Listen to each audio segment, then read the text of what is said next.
tardes, Daisy y Mariel, muchísimas gracias por acompañarnos en la tarde de hoy. Yo soy Rocío Villalto, con Catherine Chahani hemos hecho este conversatorio invitando al doctor Carlos Retali para que nos hable un poquito sobre el tema de SIBO.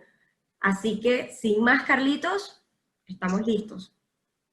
Ok, bueno, buenas tardes. Listo, entonces, yo creo que tienen un poco idea de qué es lo que vamos a hablar, pero la idea era enfocar un poquito el conversatorio desde el punto de vista de un paciente celíaco que tiene síntomas persistentes. Por eso yo he hablado como que cómo vamos de enfermedad celíaca, o más bien la pregunta que me hacía Rocío es qué hace el paciente celíaco que después de su evaluación, etcétera, continúa teniendo síntomas.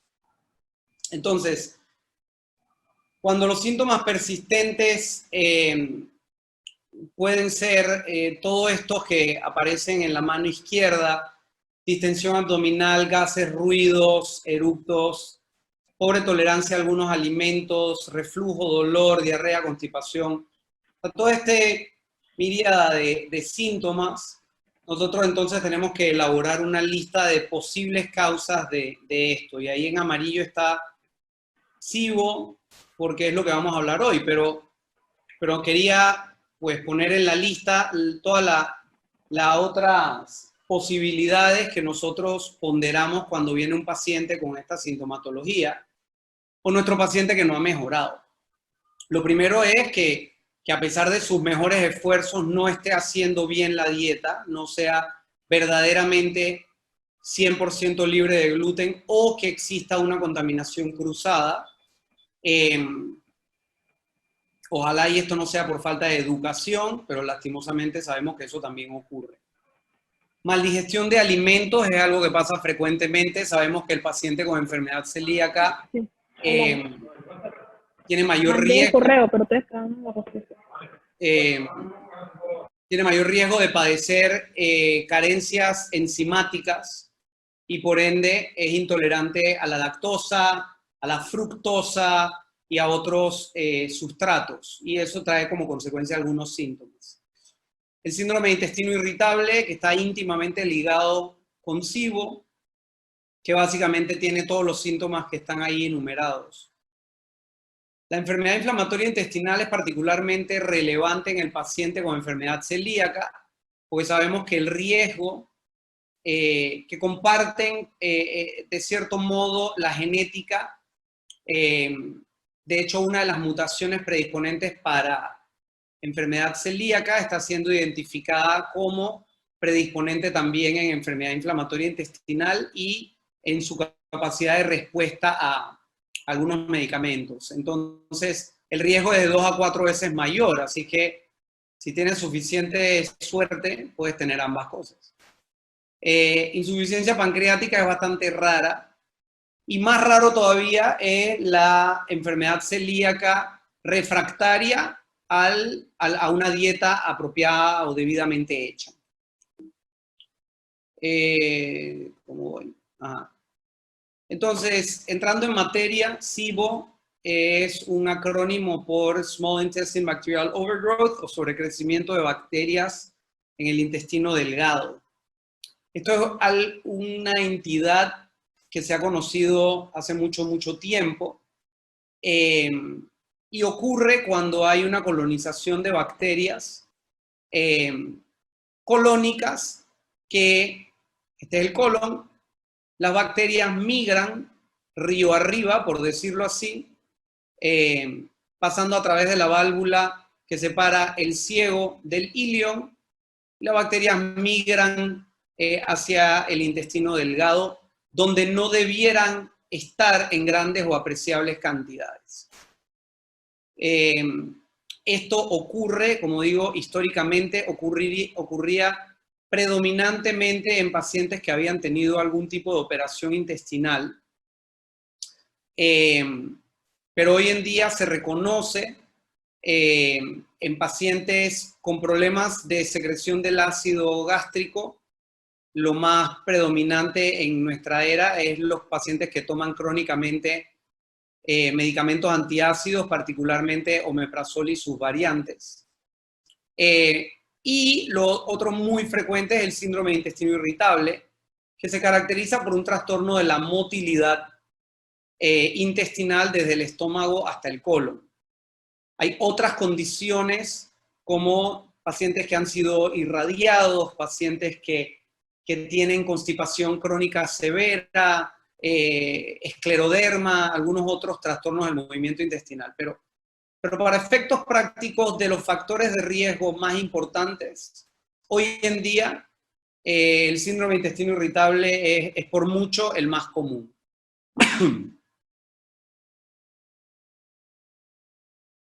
El diagnóstico, pues ya saben, el paciente tiene los síntomas que ya se describieron y la manera recomendada de hacer el diagnóstico es mediante una prueba de aliento, en la cual aquí vemos graficada una prueba normal en chocolate, en la cual el paciente ingiere, tiene una muestra de hidrógeno en el aliento basal, que está por debajo de 10, consume una carga de glucosa. La glucosa es un azúcar que debe permear libremente la pared intestinal, absorberse, ir a la sangre. Por ende, no debe pasar mucho tiempo a lo largo del intestino. Entonces, en un individuo normal, no hay aumento de hidrógeno en el aliento porque no hay fermentación. Sin embargo, en este individuo, 40 minutos después de haber ingerido la glucosa, que probablemente corresponde, si son 40 minutos, el líquido de la glucosa pasó unos 20, 15 minutos en el estómago, comienza a circular por el intestino delgado y en el trayecto del intestino delgado comienza a encontrarse con bacterias que fermentan el azúcar y se comienza a liberar hidrógeno y por eso vemos este aumento. Entonces, esto es una curva muy bonita que diagnostica sin temor a equivocarnos un sobrecrecimiento bacteriano. Hay pacientes que tienen sobrecrecimiento de bacterias que no producen hidrógeno. Entonces, existen otros tipos de pruebas que miden hidrógeno y también miden metano, que no está graficado aquí, pero entonces la detección también necesita una máquina distinta, un costo asociado para una mínima proporción de pacientes. Así que lo recomendado es por lo menos hacer la prueba de hidrógeno. Y bueno, el tratamiento del SIBO, primero es corregir la causa predisponente. Si el paciente come fatal, toma inhibidores de bomba y el síndrome de intestino irritable está mal manejado, pues si uno no mejora eso, el sobrecrecimiento va a persistir. Pero sin duda alguna el tratamiento más efectivo es el uso de antibióticos, particularmente antibióticos que no se absorben a nivel intestinal, por ende tienen su efecto sobre las bacterias desde el intestino delgado hacia abajo. Hace sentido que parte del tratamiento del SIBO también incluya alimentar las bacterias, sea que estén en el estómago, en el indelgado o en el grueso, estén donde estén.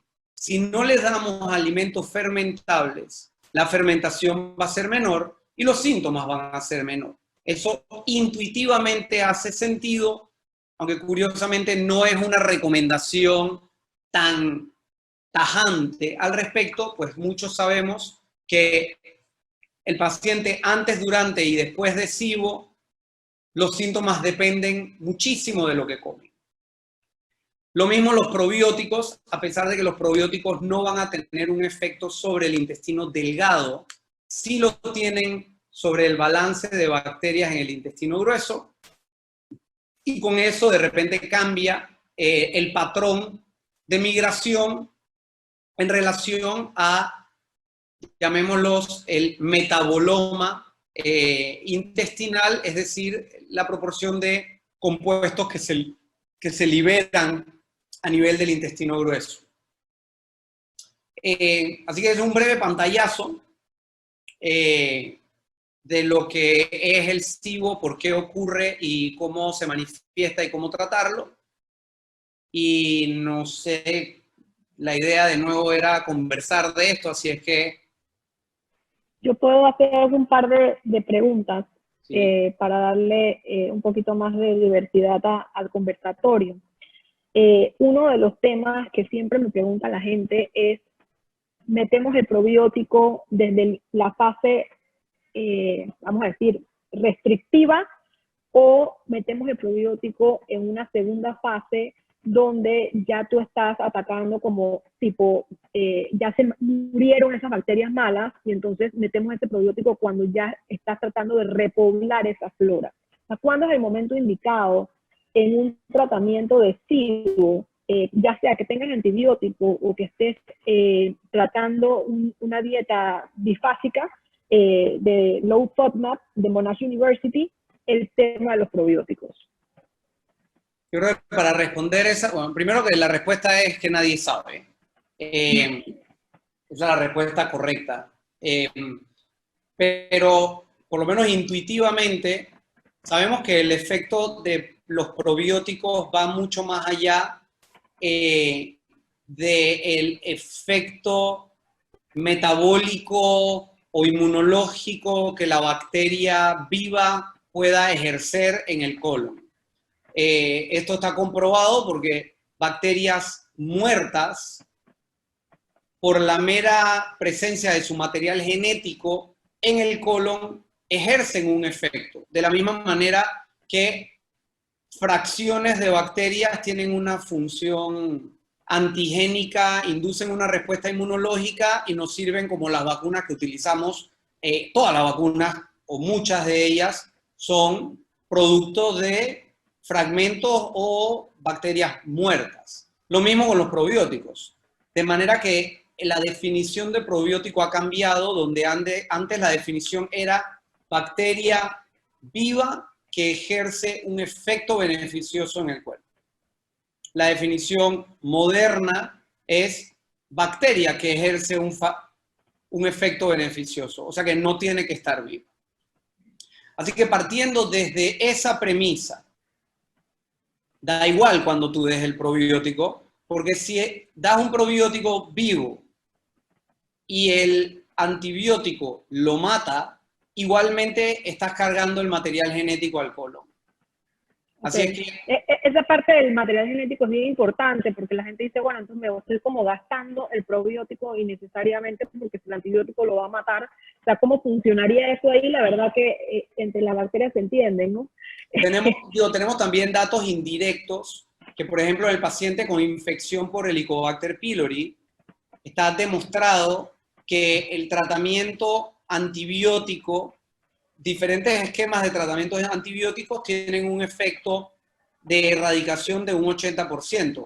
Añadir probiótico durante el tratamiento aumenta la tasa de erradicación en un 5 a 10%.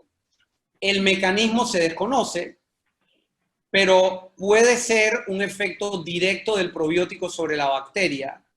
También puede ser que tomando probiótico, el antibiótico se tolera mejor, con lo cual la complianza al tratamiento es mejor. Y quizás en SIBO pasa lo mismo. Así es que mi respuesta larga a tu pregunta es, algunos pacientes yo recomiendo que lo hagan seriadamente, primero SIBO, luego probiótico. Hay algunos que les mando probiótico, luego tratamiento antibiótico y luego probiótico a manera de sándwich. Y hay pacientes que están tan sintomáticos que creo que el probiótico le puede ayudar un poco a sus síntomas, sobre todo cuando el síntoma es bloating o gases. Entonces el probiótico le va a ayudar a los síntomas en la medida en que el antibiótico va haciendo su efecto sobre el SIBO. Así es que creo que se puede hacer de diferentes maneras. Carlos, tenemos una pregunta de parte de Mariel Rodríguez que dice, ¿qué tipo de alimentos son amigables o poco fermentables? ¿Pueden dar algún ejemplo? Sí, yo creo que Katy ya aludió a ellos.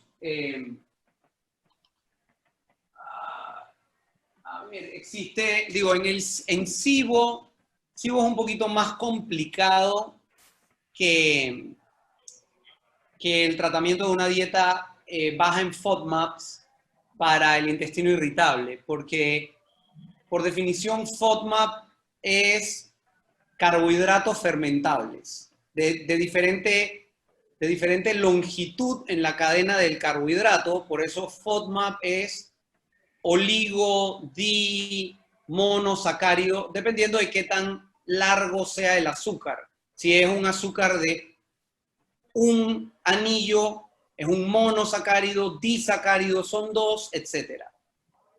El problema en SIBO es que puede haber fermentación y mala digestión, no solamente de carbohidratos, sino también de proteínas y grasas. Entonces, en el paciente con síndrome de intestino irritable, la dieta baja en FODMAP es altamente efectiva por un tiempo. Entonces, no quiero entrar en específicos de qué alimentos sí, qué alimentos no, porque la lista es extensísima. Pero básicamente nos concentramos en grupos de alimentos. Entonces, hay, por ejemplo, los lácteos, las carnes, frutas, vegetales. Hay vegetales que se fermentan más que otros. Las leguminosas para mí creo que son muy comunes y que tiene que ver mucho con todos los frijoles. Entonces, eso es como bajo en FODMAP. Pero en el caso de SIBO, tú tienes proteínas, es decir, carne, pollo, pescado se puede fermentar, grasa se puede fermentar. Y la consecuencia va a ser liberación de gas y liberación de ácidos irritantes para la pared intestinal.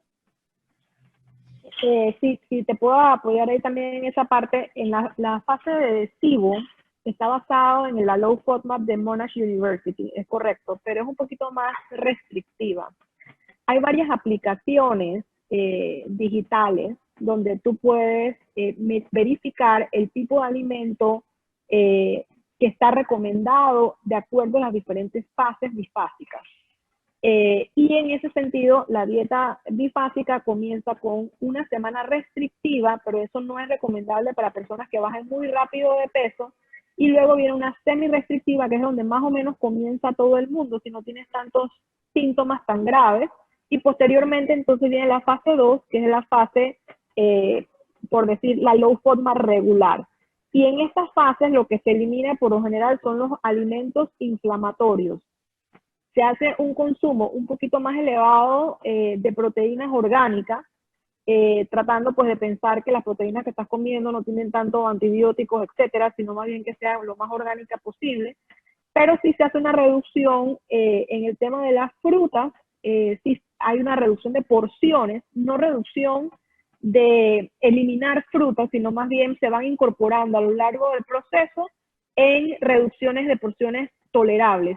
De la misma forma, los vegetales que tienen fibra también van en reducciones. Vamos a decir, vas a poder comer espinaca, pero solamente 15 hojas a la semana. Entonces, es una dieta un poco difícil de mantener en el tiempo. No es una dieta que uno debe hacer para toda la vida, porque si tú vas a un restaurante, tú no le vas a decir, dame 5 ramitas de brócoli. ¿Me explico? Entonces, es algo que es un tratamiento para tratar de erradicar el SIBO, más no es un protocolo para que uno diga, yo solamente voy a llevar una dieta bifásica o una dieta low FODMAP para toda la vida. Sí quiero hacer esa aclaración porque luego se meten en internet y empiezan a hacer cosas solos, sin una guía, y realmente pues puede ser hasta perjudicial de acuerdo al caso de cada quien. Sí, de hecho, expandiendo en eso, está demostrado que en pacientes con síndrome de intestino irritable, y de nuevo, voy de un lado a otro con SIBO y síndrome de intestino irritable porque el factor de riesgo quizás más importante en nuestra era de SIBO es síndrome de intestino irritable. Y está demostrado que pacientes con síndrome de intestino irritable se distinguen de pacientes, entre comillas, sanos en cuanto a la cantidad y en la diversidad de bacterias que hay dentro de su perfil genómico. Entonces, eso lo menciono porque uno de los factores que se relaciona con la riqueza de mis bacterias intestinales es la riqueza de mi dieta. Entonces, si yo solamente como arroz y pollo asado, muchas de mis bacterias van a optar por irse porque no encuentran qué hacer. Entonces, en la medida en que yo restringo mi dieta, a lo mejor me siento bien, pero es importante la fase de la reintroducción para ir ampliando la variedad de bacterias y la riqueza de las mismas junto con probióticos y etcétera. Entonces, esto también está bien demostrado, por ejemplo, si tú tienes a un japonés que se muda a California. Entonces su dieta cambia completamente y asimismo cambia las bacterias que viven en su intestino, la riqueza, etcétera, del mismo. Carlos, creo que Daisy González alzó la mano. No sé si es porque tiene alguna pregunta, Daisy. Tengo una pregunta. ¿Qué tan frecuente es la recaída del SIBO? O sea, porque yo en un periodo de 6 meses ya he tenido 2 veces el diagnóstico. Obviamente me diagnosticaron hace poco enfermedad celíaca, pero antes de la enfermedad celíaca me habían diagnosticado colon irritable, pero no sé, o sea, nunca llegué a un diagnóstico certero con el tema del colon irritable, solo fue como por la sintomatología, pero no sé si hay algún tipo de prueba, y de hecho yo ahorita estoy en tratamiento de antibióticos y dieta, y a mí sí me suspendieron los probióticos, entonces no sé qué tan recomendable es no estar tomando probióticos ahorita mismo, o sea, si los llego a necesitar, para que me aclare esa pregunta. Sí, como mencioné, estoy proyectando. Sí. Ok, entonces ahí Daisy puedes verlo, la prueba de aliento, que es la manera de hacer el diagnóstico. Correcto. Entonces esto es algo que se puede hacer para Me la hicieron. cerciorarse que tienes o no tienes el diagnóstico. Carlitos, a ella le hicieron la prueba de aliento y desde el primer soplo le dijeron que tenía SIBO. ¿Le puedes contar un poquito más, Daisy? Eso Sí. también puede ser cuando el basal de acá está muy alto, también se puede considerar sobrecrecimiento, aunque hay que ser cuidadoso de que no sea que hay bacterias en la boca. Entonces ahí hay que tener un poquito de cuidado. Muchas veces cuando vienes y en el primer soplo está alto, mandamos a que el paciente se enjuague un poco la boca y lo vuelva a hacer. Y entonces eso a veces puede cambiar de repente el resultado. No, de hecho mi basal el primero fue 5, el segundo fue 13 y el tercero fue 40. Sí, ya de 13 Ya a de 40. ahí pedí que me la suspendieran porque ya era como, ya Sí, yo ya de sabía, 30 a pues. 40 y sobre todo si viene acompañado de síntomas es positivo. Sí. Entonces, la respuesta a tu pregunta, ¿qué tan recurrente es? Es muy frecuente que sea recurrente.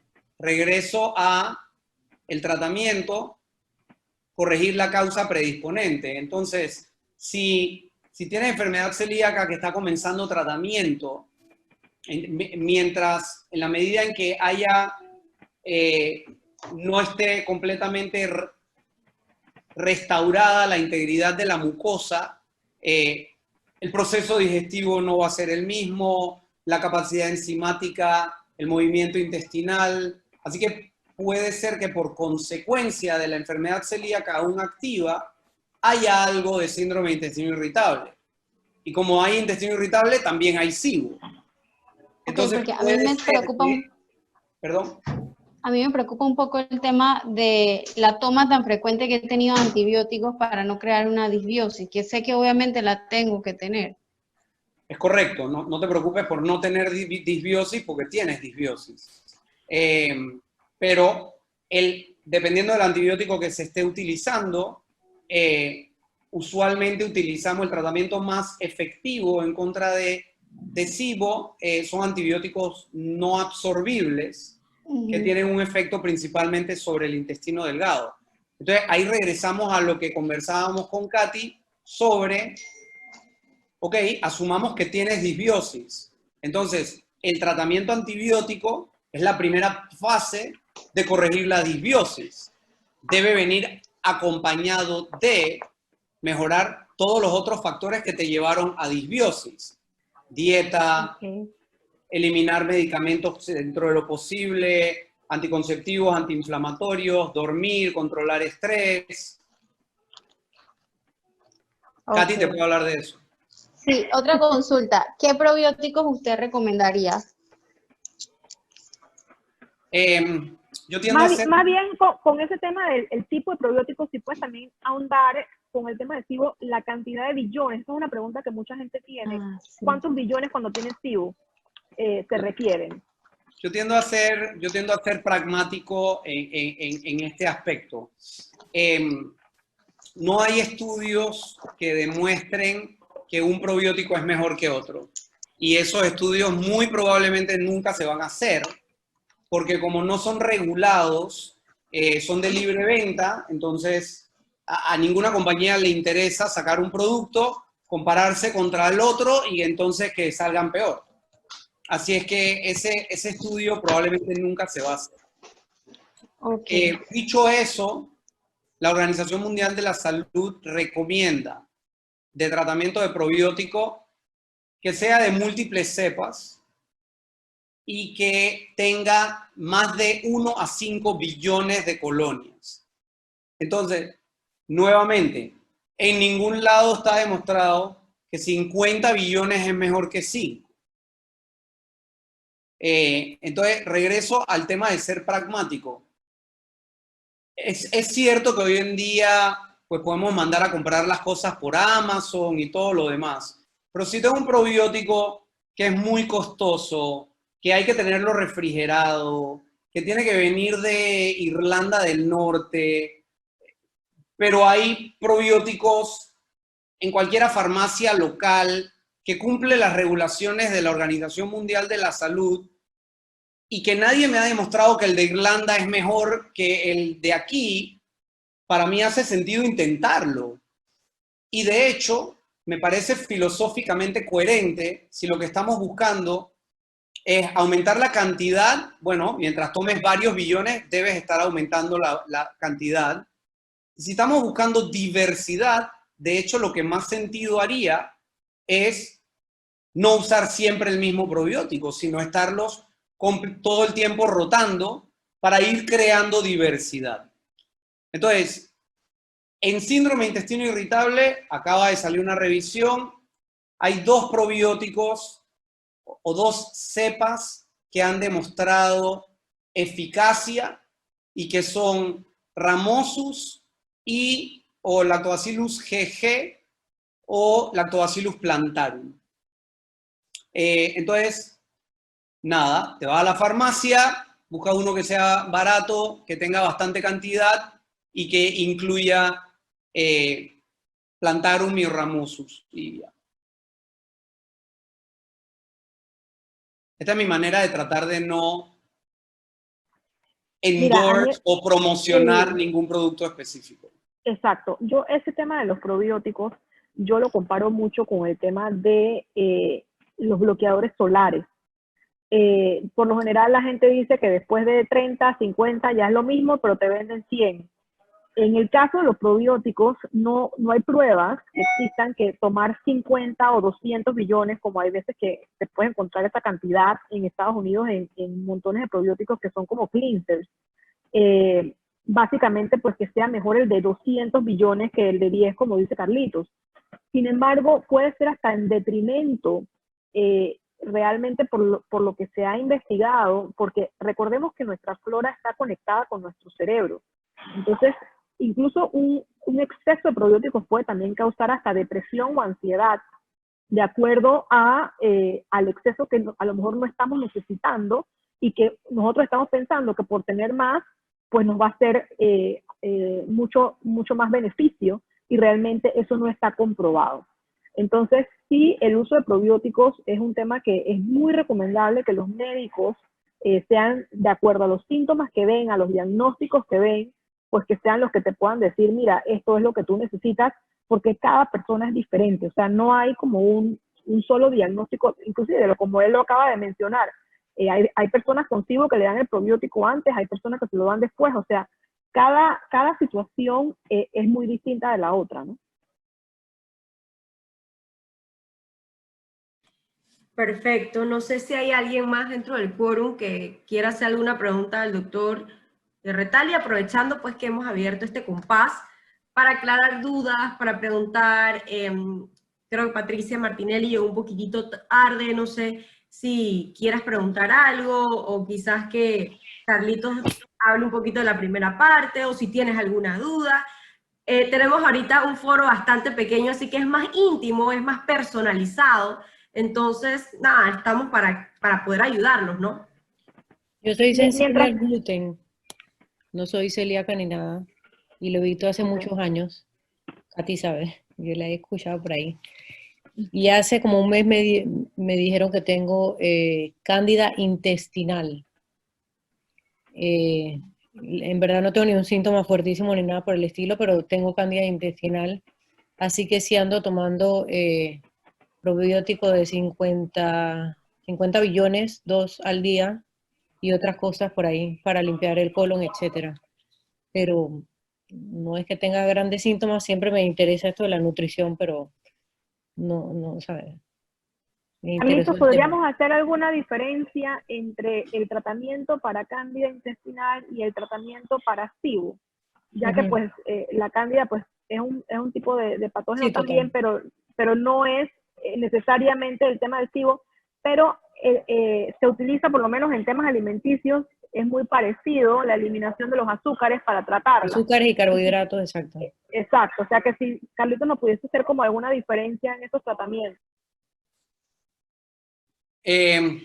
Hola, Patricia. Me lo vamos a mostrar. La pregunta es complicada. Científicamente hablando, la cándida intestinal no se trata, porque todo el mundo tiene cándida en el intestino. Okay. O sea, que tú me digas que te encontraron cándida en el intestino, es bueno, porque eso te hace normal, porque todo el mundo tiene cándida en el intestino. También es cierto, de nuevo, hoy estamos hablando de SIBO, Small Intestine Bacterial Overgrowth. Eso no quiere decir que sea completamente indolente el tener un sobrecrecimiento de otros microorganismos. Lo mismo que cuando hablamos del microbioma.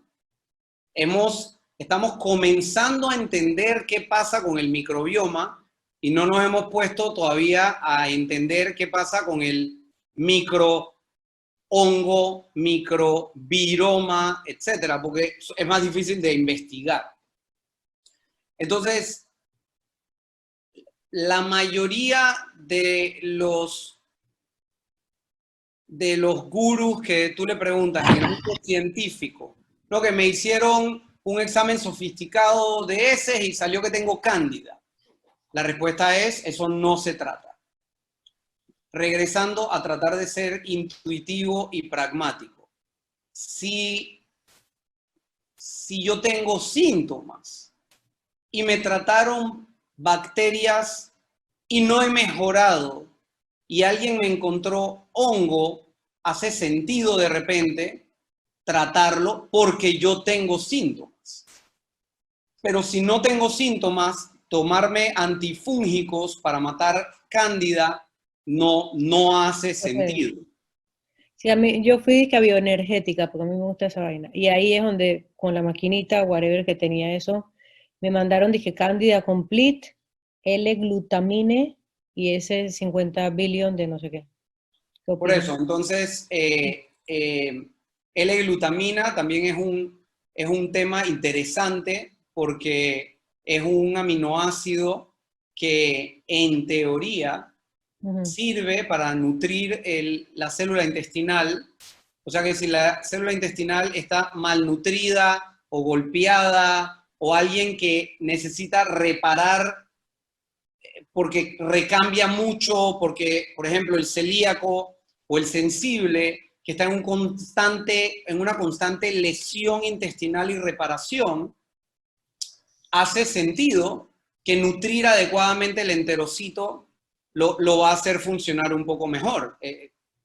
Lastimosamente, los estudios con glutamina no están bien hechos, no están bien diseñados, agarran de que a 20 personas y le dan glutamina y al otro le dan agua de coco, entonces no se pueden sacar buenas conclusiones. Sin embargo, la glutamina ya se vende, y como se vende bajo la promesa, y la promesa hace sentido fisiológicamente, bueno, yo lo compro, pues. Y la mayoría de las nutriciones enterales, los pacientes en cuidados intensivos, las fórmulas inmunológicas, todas están llenas de glutamina. Pero de nuevo, no tengo idea si de verdad funciona o no. Si vale $1, de repente te la tomas. Si costara 1.500 palos, de repente no te la tomas. Entonces, hay que ver. Así que mi respuesta larga es, a la inmensa mayoría de los pacientes que tienen cándida intestinal, no se le da un tratamiento específico, sino que se le da un tratamiento un poco como están mencionando, muy en línea con lo que ya harías anyway con SIBO, o sea, bajo en carbohidratos, natural, y bajo en fibra para que no se fermente, y por ahí. Yo quería tocar un punto, Katy, que tú mencionaste con el tema de lo orgánico, que también es un tema donde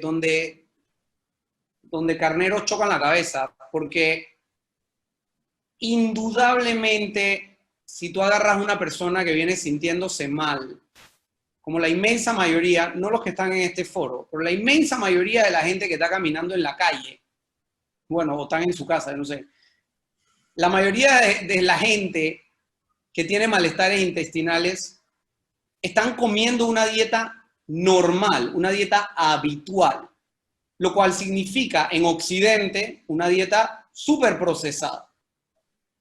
Entonces, de procesado, sintiéndome mal, teniendo riesgo cardiovascular, obesidad, sobrepeso, alergia, etc. Si yo salto de ahí y yo limpio mi dieta y como alimentos que Dios ha puesto sobre la faz de la tierra, o justo abajo, pero donde el hombre no se ha metido grandemente, el cambio va a ser dramático. De comer procesado a comer natural, el cambio es abismal.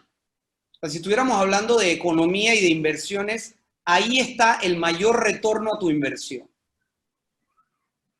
Pasar de natural, es decir, pasar de tomar ketchup a comer tomates picaditos con especias de tu huerto, ahí hay un cambio inmenso.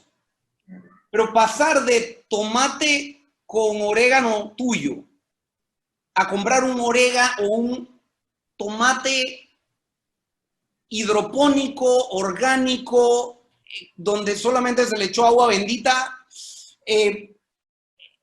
va a haber ganancia, estoy seguro. Si es agua bendita va a haber ganancia, pero sí, pero en general lo orgánico ofrece bastante menos que el primer cambio. La excepción puede ser áreas donde los vegetales y las frutas están atiborradas de fertilizantes. Ahí puede haber una ganancia por metales y cosas que podamos estar comiendo en exceso. Y de repente también el uso de antibióticos, etcétera, cómo alimentan las vacas, cómo las hacen engordar. Ok, ahí puede haber algo de cambio. Entonces, la mayoría de la gente que se mete en estos temas,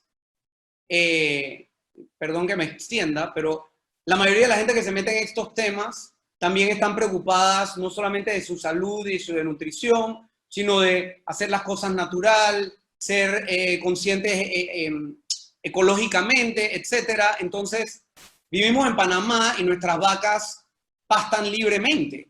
Entonces, no compres carne importada. Compra carne natural. Me han 100% dicho de que los acuerdo. pollos en Panamá no se usan hormonas. Eso es lo que a mí me han dicho. No me consta. A mí también me lo han dicho, ojo. Bueno, entonces hace sentido. Y si lo puedes comprar de patio, mejor todavía. Y hay muchos proveedores que andan por ahí vendiendo su gallina y aprovechamos y apoyamos al emprendedor. Sobre todo en estos tiempos ahorita de pandemia, tanta gente que se ha dedicado a la venta de frutas, de verduras en casa, de pollos de patio, huevos de patio. O sea, eso ha crecido mucho en Panamá de pastoreo, gracias a Dios. Sí. Y yo sí quiero comentarles un tema de que las exageraciones también son malas, porque entonces enfermas la mente. Sí, entonces, y no es orgánico. Es correcto. O sea, es bien importante que nosotros tengamos una mente saludable para poder lidiar con el SIBO. Eso es súper importante, pero no podemos ser obsesivos con los temas, sobre todo si vamos a ver que no vamos a conseguir, de repente, bueno, nos comimos un pedazo de carne porque no había de la otra, pues no pasó nada. O sea, uno que te comas menos no te va a realmente causar tanto problema.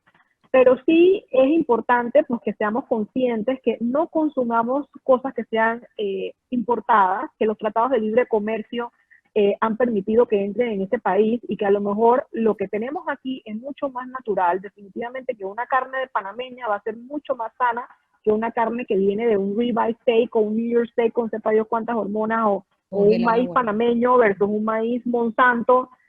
Todo ese tipo de cosas definitivamente que sí hace una diferencia en incentivar el consumo local. Muchísimas personas ya están haciendo sus huertos en casa, que eso es mucho mejor que estar gastando plata. Ahora hay tantos memes que te ponen los alimentos hidropónicos y todos forrados en plástico cuando tienen cáscara. O sea, cosas que hagan sentido. Eso es a lo que nosotros debemos apelar, a que las cosas hagan sentido y no abusar de obsesiones en exceso.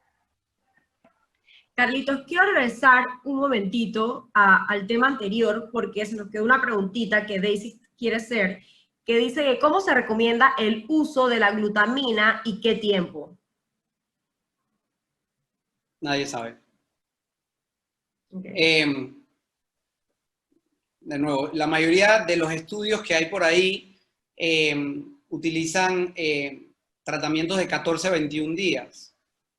Yo no le veo potencialmente ningún efecto negativo a tomar glutamina, que es un aminoácido por periodos más prolongados que eso. Así es que pienso que hace sentido tomarlo durante la fase de reparación, quizás bajar la dosis o tomarlo cíclicamente o de vez en cuando durante la fase de mantenimiento. Así que no hay una respuesta científicamente, no hay una respuesta contundente sobre el uso de la glutamina. Okay. Katy, estás en mute. Gracias. Hay dos preguntas que se me quedan en el tapete que la gente me pregunta normalmente. El uso de para matar a los hongos,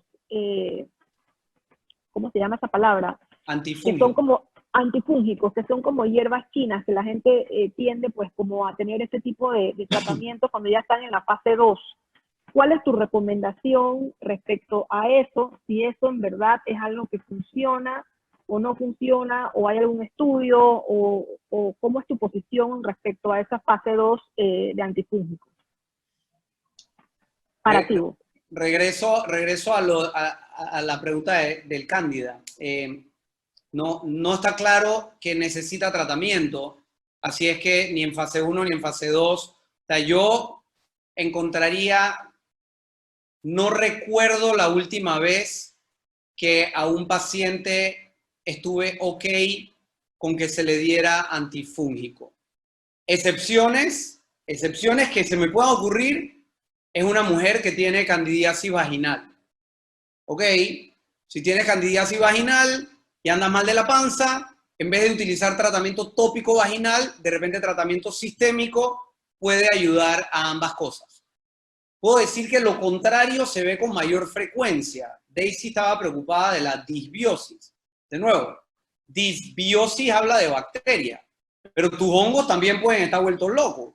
Y no es raro que después de un tratamiento antifúngico venga un paciente con síntomas de SIBO. Eso pasa. Entonces, pero ya hace todo el sentido del mundo, porque cuando el paciente viene con síntomas, se le pregunta si ha tomado antibióticos recientemente. Pero no le preguntamos si se han tomado antifúngicos, pero si el antifúngico también cambia el microambiente intestinal.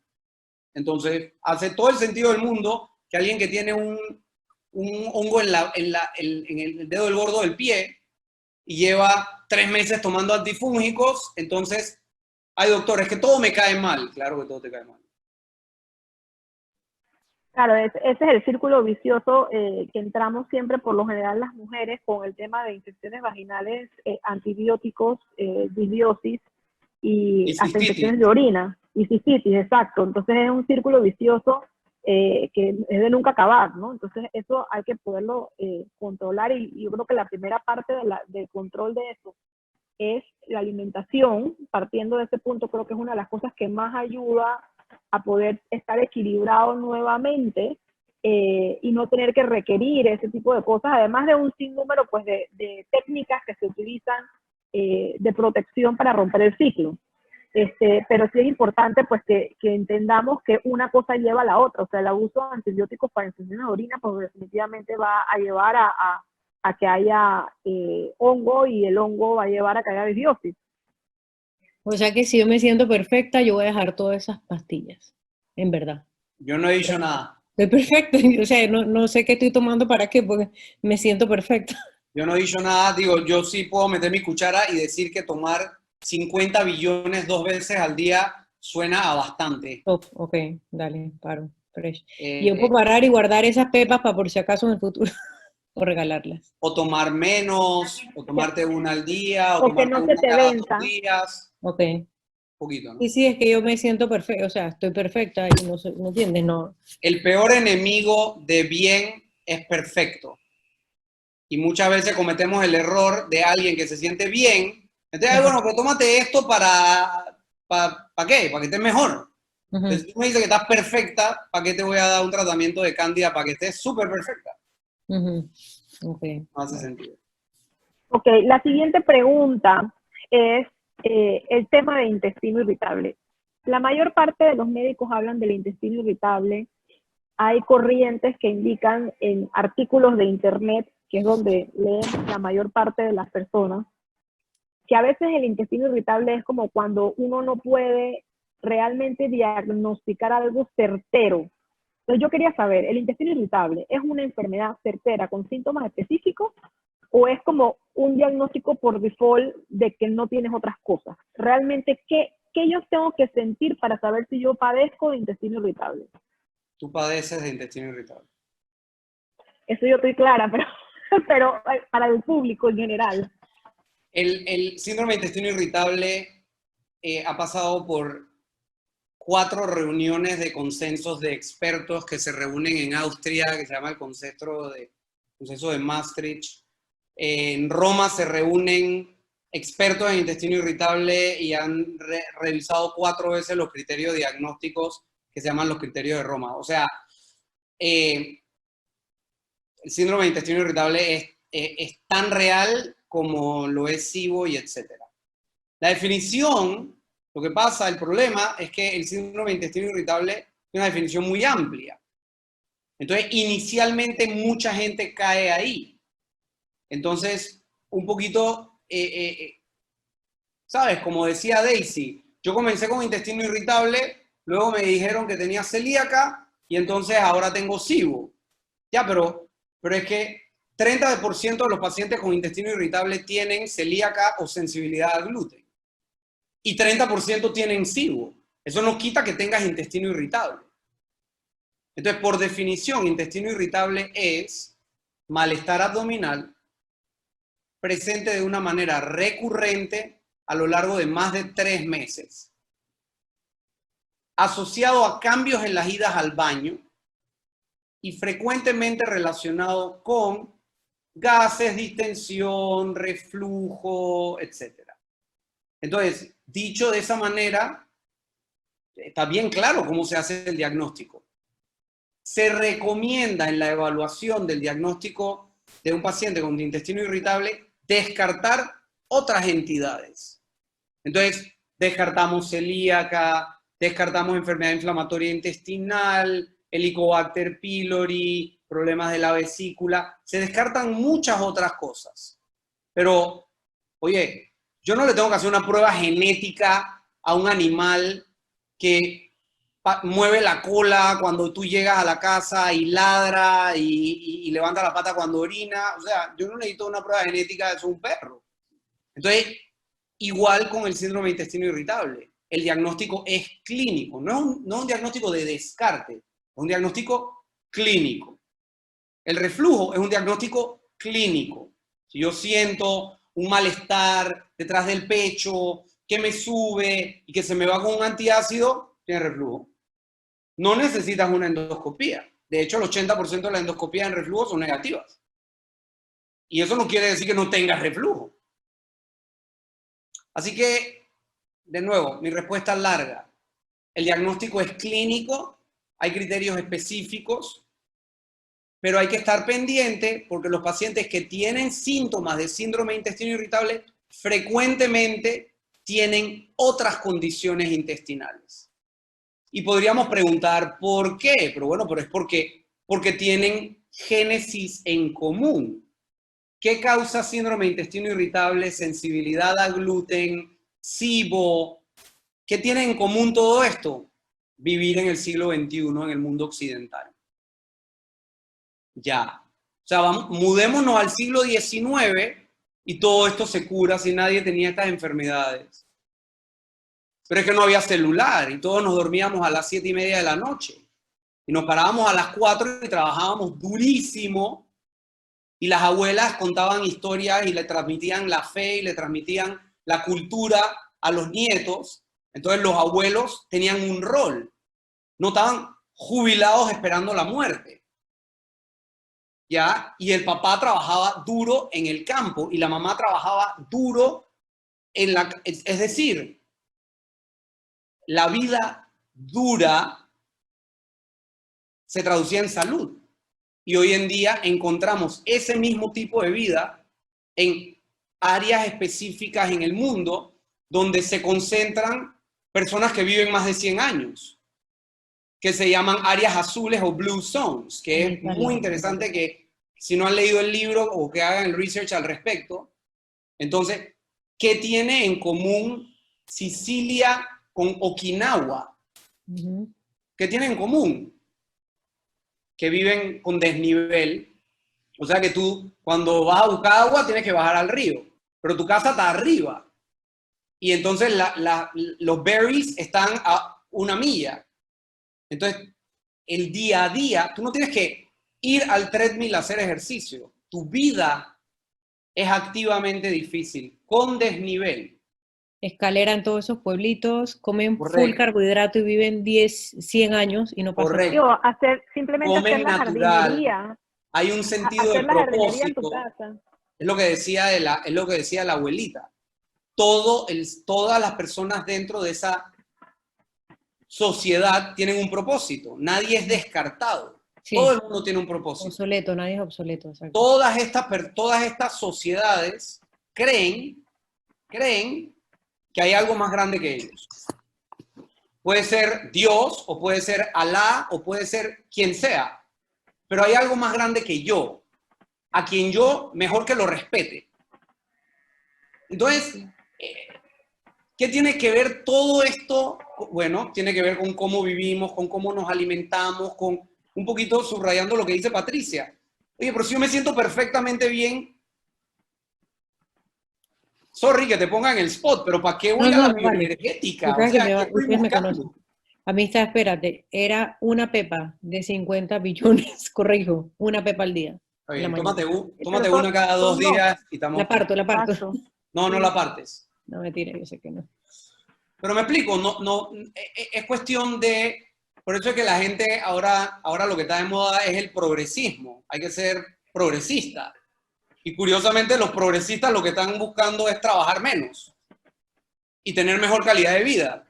Pero si eso era el siglo XIX. Entonces el progreso es en verdad olvidarnos de todo lo que nos ha enfermado. Moral, cultural y saludmente. Ya me callo. Desaprender para aprender. No, sería un stop al siglo XXI más que nada, ¿no? Porque yo creo que lo has resumido muy bien, Carlitos. En el siglo pasado vivían más, comían mejor y disfrutaban más la compañía, que en efecto viene a ser suplantado por esto, ¿no? Entonces, claro, o sea, un aparato tiene la capacidad de trastornar todo el ciclo de la vida. Y ahí están los resultados, ¿no? Y de nuevo, y no es necesariamente el aparato, sino el mal uso del aparato. O sea, una pistola puede ser muy útil, claro, pero si la usamos mal, estamos en problema. Entonces, lo mismo con el celular. A mí me parece fantástico que si ahora mismo Katy dice algo que yo no entiendo, yo aprieto 3 teclas y yo me informo. Eso me parece fabuloso.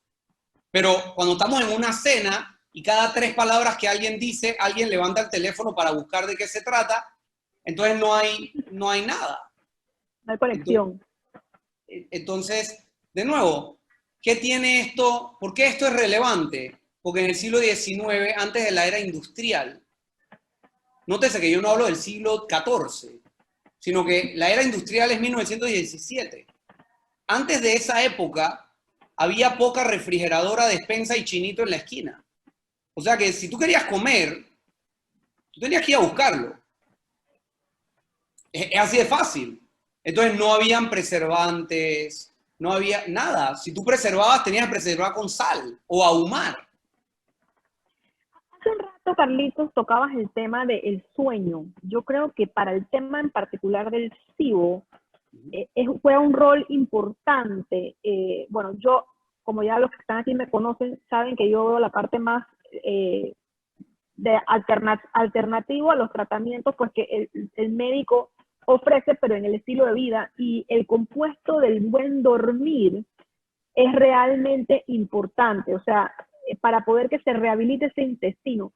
Dentro de la gente que tenemos aquí en la audiencia, hay un par que han sido diagnosticadas celíacas recientemente en pandemia, y veo pues que también ese tema del cambio de estilo de vida para que el SIBO también mejore en cuanto al sueño en particular. Me gustaría que hablaras un poquito más sobre eso. Sí hay estudios que demuestran que alteraciones en el sueño, el mejor grupo de estudio son las personas que tienen turnos rotativos.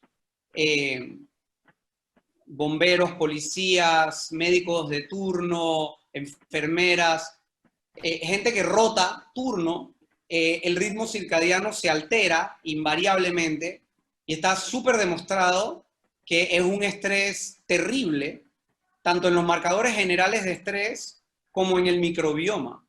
Entonces, hay un cambio, eso ya está demostrado, hay un cambio desfavorable en las bacterias intestinales, y si hay disbiosis, puede haber, que no hemos hablado, de permeabilidad intestinal, hay inflamación de bajo grado, etcétera, etcétera. Entonces, sí, tener un sueño reparador es parte de lo que estamos buscando, además de que es necesario para la autofagia y el anti-aging. Entonces, sí, hace todo el sentido del mundo y hay evidencia científica. Si yo pudiera poner en una receta, recientemente hubo un tweet donde demostraban que, de hecho, creo que en algún lado quiero decir que Francia, los médicos están pudiendo recetar horas de ejercicio. O sea, es una receta escrita, que yo decía que yo me la pasaría recetando eso. No solamente por ejercicio, sino por sueño, por restringir el celular, por hablar más con tu pareja, por jugar más con tus hijos. Entonces, bendita pandemia. Y en cuanto a horas de sueño, no importa que yo duerma a las 12, 1 de la mañana, pero me despierte tardísimo. Eso, No, sí 9 de la importa. mañana, 8. ¿Se puede? Sí importa, no, o sea, se puede sí, de hecho lo estás haciendo, Sí. pero no es lo recomendable porque el ritmo circadiano Que capta es el sol. predecible. Sí. O sea, el cuerpo está diseñado para despertarse y Cuando- despertar sus funciones tipo 5 a 7 de la mañana. Eso no quiere decir que tú te tienes que parar a las 7 de la mañana. Y tampoco es cierto que tu ritmo es igual al mío. ¿Ves? Entonces, es mucho escuchar al cuerpo. Tú acabas de decir que tú estás perfecta. Entonces, ¿tú sabes qué? Duérmete a las 12 y despiértate a las 9, que bien por ti. No pasa nada. ¿Me explico? Pero si andas con SIBO y andas mal, de repente hace sentido apagar el celular a las 9, apagar la televisión a las 9, leer un poquito y acostumbrarte a dormirte a las 10. Y a lo mejor Mira, se te abre la puerta a un mundo que no conoces. No, lo tuve por una semana, pero después no me gustó mucho. Después me volví al otro. Patricia, tú no, a lo mejor no puedes controlar la hora en que te quedas dormida, pero sí puedes controlar la hora en que te vas a la cama. Y esa es la primera táctica para recuperar el sueño, que uno se vaya acostando media hora antes de lo acostumbrado y 2 días después, 1 hora antes, y así le vas aumentando media hora cada 2 días hasta que tú logres tener las horas de sueño suficientes. Es preferible que te quedes haciendo sopa de pecho, como llamamos aquí en Panamá, Bueno, a quedarte despierta, a que estés conectado a un celular o a que estés en la computadora o a que estés haciendo cosas activamente, pero que realmente estás por lo menos reposando. Hay varios estudios de recuperación del ritmo circadiano para el plano de aumentar la energía. Y uno de los puntos que tocan es precisamente que el cuerpo necesita la reparación intestinal en horas de la noche y la reparación celular en horas de la noche. Entonces, si somos gente que somos como diagnosticados con temas relacionados con el intestino, es importante que nuestro intestino esté en su reposo regular para que se pueda regenerar más rápido. Entonces, eso es súper importante para las personas que estamos en este foro. De acuerdo. soy como un alien, algo así.